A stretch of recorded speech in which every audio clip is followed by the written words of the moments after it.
1 मई 1776 Germany के इंगोलस्टेड Bavaria के एक जंगल में 5 लोग इकट्ठा होते हैं। टॉर्च की रोशनी में नहाए हुए इन लोगों ने प्रतिज्ञा ली अपनी पहचान जाहिर ना करने की, अपने ग्रुप को खुफिया रखने की। इस छोटे से ग्रुप का कप्तान या यूं कहें हेड था 28 साल का युवक एडम वाइशॉफ्ट। ये यूनिवर्सिटी में पढ़ाते थे। इनके पिता यहूदी थे, लेकिन बाद में इन्होंने ईसाई धर्म अपना लिया था। एडम वाइशॉफ्ट का मानना था कि चर्च के कड़े नियमों की वजह से लोग खुलकर अपनी जिंदगी नहीं जी रहे, वो परेशान है। एडम वाइशॉफ्ट का मानना ये भी था कि धर्म और विज्ञान को साथ साथ चलना चाहिए। उन्होंने ऐसे संगठनों से जुड़ने की कोशिश शुरू की जहां उनके विचारों को आज़ादी मिले। उन्होंने फ्रीमेसन्स नाम के समुदाय का हिस्सा बनने की भी सोची। कुछ आज़ाद ख्याल लोगों की ये बिरादरी दर्शन और धर्म पर चर्चा किया करती थी।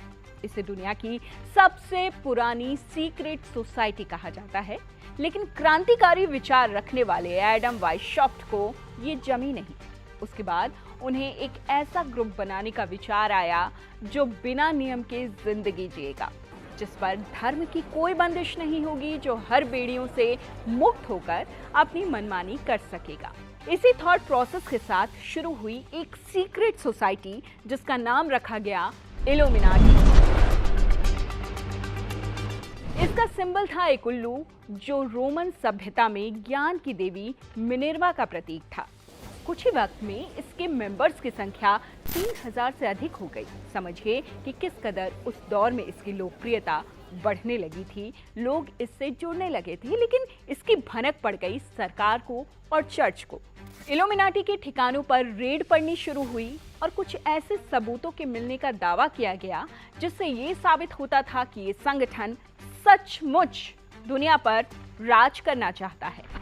ये सब बातें बाहर आने पर इल्यूमिनाटी पर प्रतिबंध लगा दिया गया, उसे बैन कर दिया गया। एडम वाइशॉफ्ट को देश निकाला दे दिया गया। माना जाता यह है कि इल्यूमिनाटी इसके बाद पूरी तरह से खत्म हो गया।